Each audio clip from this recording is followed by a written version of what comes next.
Entre el registro fotográfico de la Segunda Guerra Mundial, dos imágenes en particular se hicieron muy famosas como representaciones icónicas del final de la guerra. La primera fotografía de este tipo, tomada el 2 de mayo de 1945, muestra a un soldado soviético izando la bandera de la URSS sobre el edificio del Reichstag, con las ruinas de Berlín ardiendo debajo de él hacia un horizonte gris. La segunda fotografía, tomada unos meses después, el 14 de agosto de 1945, muestra a un marinero estadounidense en Times Square abrazando y besando a una joven vestida de blanco, con el telón de fondo de una ciudad luminosa, bulliciosa y optimista. Las imágenes tienen muy poco en común. Aparte de la nota bastante trivial de que la identidad de sus sujetos es un tema de disputa. La imagen de la victoria soviética en Berlín es indudablemente apocalíptica, con escombros, humo y ruina extendiéndose hasta el horizonte. Es una imagen de la muerte. Por el contrario, el VJ Day in Times Square, como se conoce la imagen del beso, transmite júbilo y una vitalidad aireada y alegre. Es una imagen de la vida. La dualidad tal vez sea apropiada. Si bien nominalmente el fin de la guerra es un motivo preeminente de celebración, para gran parte del mundo 1945 trajo poco alivio. Cientos de millones quedaron al borde de la aniquilación física y psicológica en medio de la ruina generalizada de sus ciudades y pueblos, el hambre, las enfermedades, la limpieza étnica y los asesinatos por venganza, las violaciones, la revolución política y el trauma social casi inimaginable provocado por la muerte de muchas decenas de millones. Replantear el fin de la guerra como un motivo de júbilo ignora la realidad de lo que ocurrió en 1945. El fin de la guerra no fue simplemente un acogedor cese del conflicto, sino la destrucción completa de dos imperios extremadamente poderosos, uno alemán y otro japonés. Mediante una acción militar. Simultáneamente con estas dos ejecuciones geopolíticas, nació un nuevo imperio, un imperio estalinista, gobernado desde Moscú, de orientación anticapitalista, construido sobre un asombroso aparato de seguridad militar. Si bien para nosotros es obvio que en las primeras semanas de 1945 la derrota alemana hacía tiempo que se había convertido en algo inevitable. La verdadera tarea de eliminar finalmente la resistencia armada alemana fue increíblemente sangrienta. En la segunda mitad de 1944, los ejércitos de campaña alemanes en el este todavía contaban con más de 2,5 millones de hombres, que continuaban luchando fanáticamente en muchas circunstancias insostenibles. Los Kia armados rojos en el último año de la guerra superaron el millón. Esta fue una guerra que terminó con una explosión, no con un gemido. Hitler hizo muchas promesas al pueblo alemán y las cumplió con distintos niveles de éxito. Pero había una promesa que cumpliría en su totalidad. Siempre había insistido en que, pasara lo que pasara, la vergüenza de 1918, la rendición de Alemania en la Primera Guerra Mundial, no se repetiría. En esa guerra, el ejército alemán había capitulado mientras todavía estaba en el campo, y no solo en el campo, sino en territorio francés ocupado. Alemania perdió la Primera Guerra sin que se violara su integridad territorial ni se destruyera su ejército. Esa indignidad no volvería a ocurrir. En cambio, la Wehrmacht lucharía hasta la muerte e intentaría arrastrar consigo al enemigo al infierno en una orgía de violencia fantasmagórica. Redada en el Ruhr. Cuando amaneció 1945, en una Europa devastada por la guerra, el estado material de la Wehrmacht había caído a niveles impensables. En 1944, los alemanes adoptaron nuevos métodos para cubrir sus crecientes pérdidas, particularmente después de las pérdidas simultáneas en la Operación Bagration y la Bolsa de Falaise, con la formación de divisiones Volksgrenadier. Se trataba de un nuevo tipo de formación de infantería diseñada para la defensa posicional cercana. Por lo general, carecen de armamento pesado, pero están generosamente equipados con metralletas y armas antitanques portátiles. En el momento de su introducción, las divisiones Volksgrenadier podían verse como un recurso para economizar mano de obra y una señal ominosa del colapso del poder de combate alemán, pero en unos pocos meses llegarían a parecer un lujo. Después de la solución provisional de las divisiones Volksgrenadier en 1944, 1945 sería el momento de la Volkssturm, la tormenta del pueblo. A diferencia de los Volksgrenadiers, que eran al menos formaciones militares regulares con equipo estandarizado, las unidades Volkssturm eran unidades de milicia apenas entrenadas y compuestas por ancianos. Niños jóvenes, inválidos, funcionarios públicos y cualquier otro cuerpo cálido que los alemanes pudieran conseguir. Totalmente inadecuadas para cualquier tarea de combate más allá de las peleas urbanas, Las unidades de la milicia de 1945 representaban la lógica desgastada del pensamiento estratégico alemán. En esta etapa del juego, la premisa de la estrategia de Alemania había caído ahora plenamente en el reino del engaño nihilista. La idea de la Volkssturm era hacer que la conquista final de Alemania fuera tan costosa, a través de la resistencia fanática de toda la población, que la moral de los aliados se resquebrajara, ganaran una guerra, haciendo que el enemigo se canse de matarte. Con la Wehrmacht luchando por mantener una línea coherente y unidades basura de la Volkssturm levantadas apresuradamente en la retaguardia, la situación de Alemania no podría haber contrastado más marcadamente con la de sus adversarios. Si bien el ejército rojo ya había dominado su forma particular de operaciones de barrido. En el frente occidental, los alemanes se enfrentaron a un ejército estadounidense que era, con toda razón, la fuerza de combate más móvil y liberalmente equipada de la historia. Completamente cargado con blindaje, semiorugas y artillería autopropulsada, abastecido por camión elevador y protegido por un abrumador paraguas de poder aéreo, el ejército de EU podía golpear más fuerte y moverse más rápido que nadie. Esta creciente asimetría puede haber parecido un pobre consuelo para los casi 5 millones de hombres de la gran fuerza aliada que se abalanzaba sobre Alemania. A pesar de todas sus ventajas materiales, el avance fue lento y una serie de tremendos obstáculos parecían permanecer en su camino. Gran parte de enero de 1945 se dedicó a corregir la gran ofensiva invernal alemana, la batalla de Ardenas, derribar el saliente alemán y prepararse para renovar el avance hacia el este. Pero incluso después de frustrar el último intento de Alemania de retomar la iniciativa, los aliados enfrentaron una serie de características muy favorables para la defensa. Primero, tendrían que abrirse camino a través de Renania, la región densamente poblada al oeste del Rin, caracterizada por una topografía ondulada y montañosa, después de lo cual finalmente llegarían al propio Rin, una de las mayores barreras fluviales del mundo. Esto prometía una compleja tarea de invasión que requeriría una planificación y preparación intrincadas y una gran cantidad de complicada ingeniería de combate. Finalmente, una vez cruzado el Rin, los aliados se encontrarían con la gran región industrial alemana del Ruhr. Esta fue, y es, una de las grandes aglomeraciones urbanas del mundo. Hogar de millones de civiles, docenas de ciudades interconectadas y vastos complejos fabriles. Incluso un ejército alemán moribundo podría convertir estos obstáculos en posiciones defensivas peligrosas, y la región del Ruhr está especialmente amenazada con convertirse, como ha dicho un historiador, en un super-Stalingrado. Obligando a los aliados a sufrir tremendas bajas al desenterrar a los alemanes en una batalla urbana en expansión. Los alemanes estaban huyendo, sangrando, muriendo, pero claramente peligrosos, particularmente luchando detrás de una barrera importante como el Rin o defendiendo sus propias ciudades. Los aliados ciertamente entendieron esto, ya que los alemanes habían demostrado en muchas ocasiones en 1944 que todavía eran más que capaces de luchar contra una defensa posicional mortal. Toma. Solo por ejemplo, las aproximadamente 40.000 bajas aliadas sufridas en un intento de varios meses de expulsar a los alemanes del bosque de Urgen, o las 50.000 pérdidas sufridas por el tercer ejército de Patton en su asalto a la región de Lorena. A una más de 300 millas de Berlín, con importantes formaciones alemanas en el campo en terreno defensivo acomodaticio. Había muchas razones para creer que 1945 traería luchas largas y duras con muchas bajas. Luego, en un instante, las nubes se disiparon y los aliados pudieron ver la luz del día más adelante. La captura del puente Ludendorff en Remagen por las fuerzas estadounidenses en marzo de 1945 es uno de los momentos más famosos de la guerra estadounidense, un golpe de buena suerte aparentemente imposible. La ciudad de Remagen, un pequeño burgo idílico en la orilla occidental del Rin. Hogar de unas 18.000 personas, casi parece existir únicamente para el propósito de que cuerpos armados crucen los ríos. La ciudad comenzó como un fuerte romano, construido justo aguas arriba del primer puente jamás construido sobre el Rin, una estructura de madera erigida por las fuerzas de Julio César en el pasado. Milenios después, durante la Primera Guerra Mundial, Remagen fue seleccionada para la construcción en tiempos de guerra de un nuevo puente diseñado para mejorar la conectividad ferroviaria entre Alemania y el frente occidental.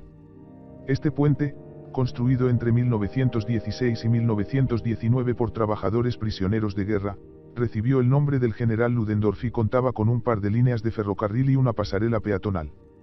Fue este puente el que los elementos de la 9ª División Blindada de EU, un componente del primer ejército del general Courtney Hayes, se sorprendieron al ver cuando se acercaron a Remagen el 7 de marzo.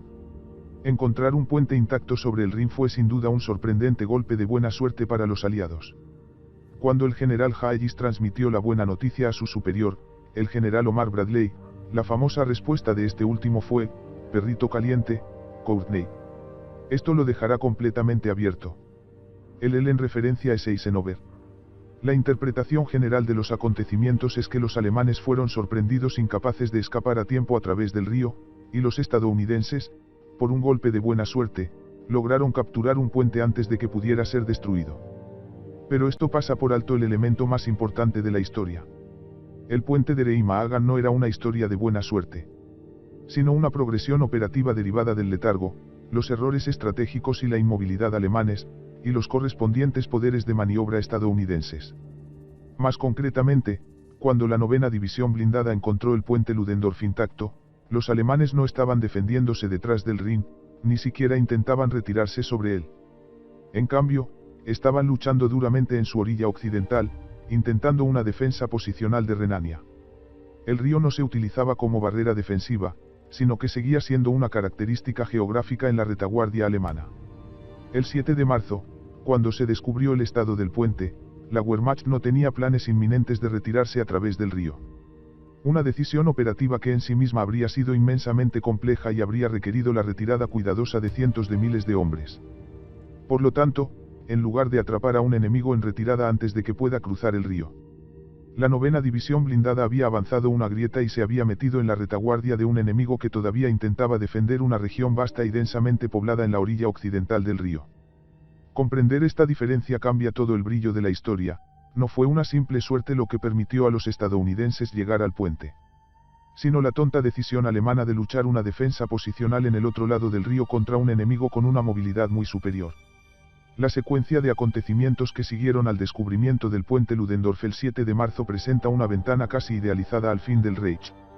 Los estadounidenses que se acercaban no encontraron nada parecido a una defensa preparada. No había una gran fuerza preparada para defender a Alemania en el Rin.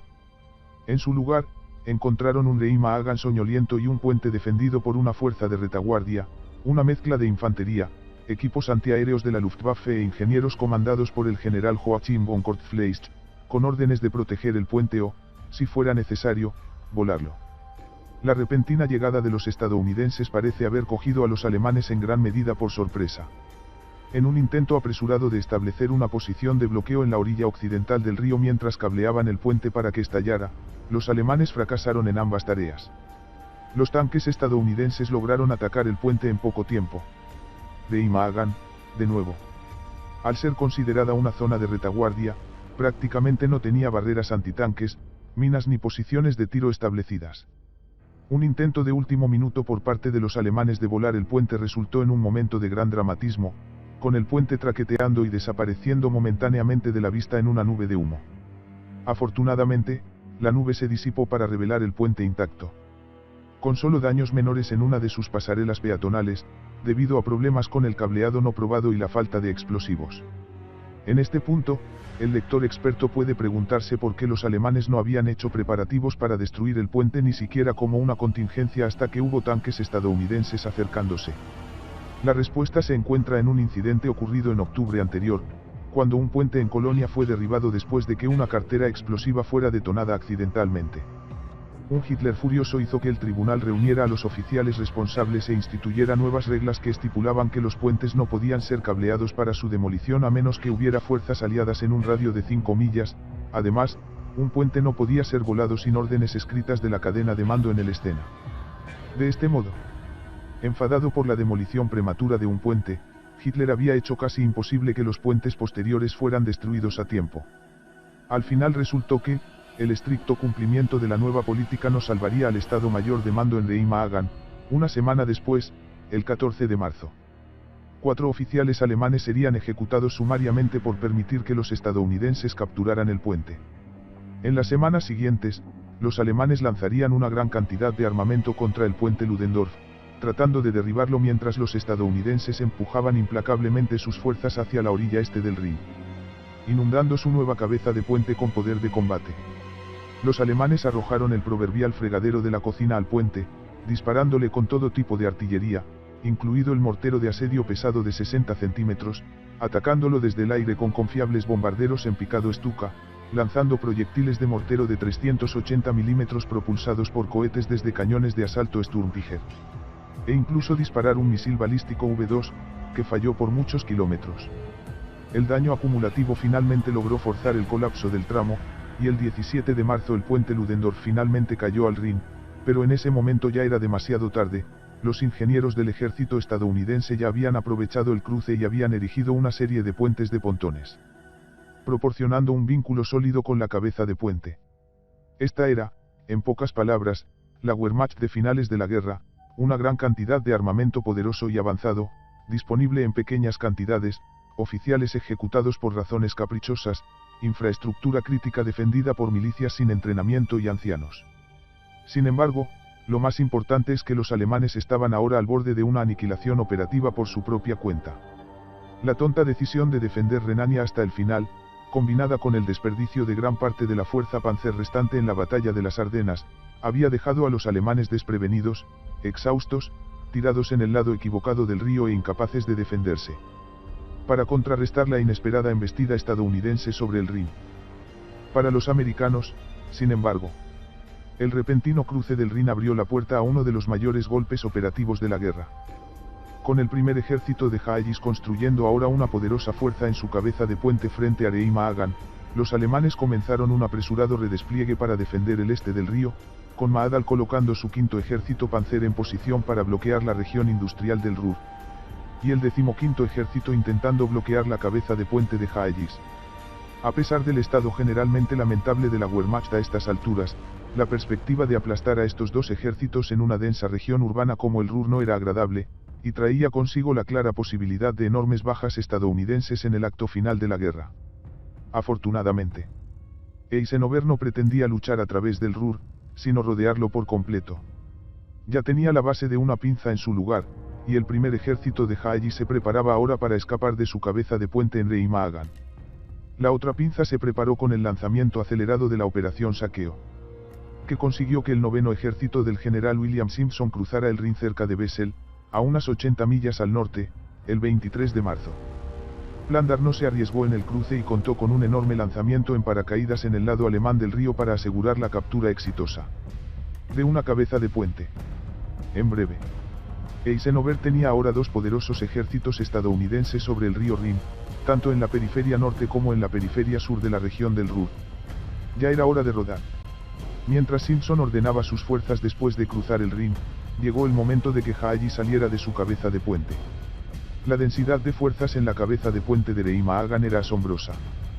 Haeggis había empaquetado 3 cuerpos con sobrepeso, una central eléctrica totalmente mecanizada y rebosante de blindaje, camiones y artillería autopropulsada. Una inesperada limpieza del cielo, que permitió a la aviación táctica estadounidense cubrir el techo y expulsar a los alemanes de las carreteras, solo puso la guinda al pastel. La fuga de Haeggis de Rhein-Magen comenzó el 25 de marzo. Y ya el día 28 sus elementos de vanguardia estaban a más de 80 millas al este, listos para girar hacia el norte detrás del Ruhr. La principal formación estadounidense en este punto, encabezando la Gran Pinza, era una columna blindada bajo el mando del teniente coronel Walter Richardson, una fuerza constituyente de la tercera división blindada del general Maurice Rose. El trabajo del Task Force Richardson era recorrer la carretera hacia las ciudades de Paderborn y Lippstadt, donde se unirían con elementos del 9º ejército de Simpson, completando el cerco de toda la región del Ruhr. Desafortunadamente, en ese momento se desarrolló una escena de verdadero drama. La historia oficial del ejército de la famosa serie del Libro Verde, describe los acontecimientos de esta manera. El retraso más largo para la columna de Richardson se produjo en Brilon, a 25 millas de Paderborn, donde, mientras Richardson y una vanguardia avanzaban, alguien entre las tripulaciones de los tanques descubrió un almacén lleno de champán. Cuando los tanques finalmente alcanzaron a su comandante, las acciones de muchos de los tripulantes proporcionaron evidencia desconcertante de su hallazgo. El grupo de trabajo Richardson finalmente se detuvo alrededor de la medianoche a 15 millas de Paderborn. Aunque todavía estaban lejos del objetivo, Richardson y sus hombres habían cubierto 45 millas sin ningún costo, más grave que los dolores de cabeza que algunos hombres sufrían por beber demasiado champán. Desafortunadamente, a la mañana siguiente, La columna blindada de Richardson, con sus tripulaciones todavía con resaca, chocó directamente con un grupo de batalla que acababa de desplegarse desde una instalación de entrenamiento de las SS cercana. Armado con casi 60 Panzers pesados, incluidos Tigres y Panteras. En la confusión de la lucha que siguió, el general Rose, que había subido para supervisar el asalto, murió cuando su coche oficial chocó contra una columna de tanques alemanes. A pesar de la trágica muerte de un general estimado y ampliamente respetado, los alemanes no pudieron detener la avalancha. El grupo de trabajo Richardson fue solo la punta de lanza, cada vez más tentáculos estadounidenses se dispararon por las carreteras, evitando las defensas de las SS y uniéndose a elementos del 9º Ejército en Lippstadt el 1 de abril. Era el domingo de Pascua. Los estadounidenses ahora tenían a la mayoría de las restantes formaciones dignas de batalla del frente occidental alemán reunidas en una bolsa que cubría las ciudades del Ruhr, una trampa de unas 30 millas de ancho.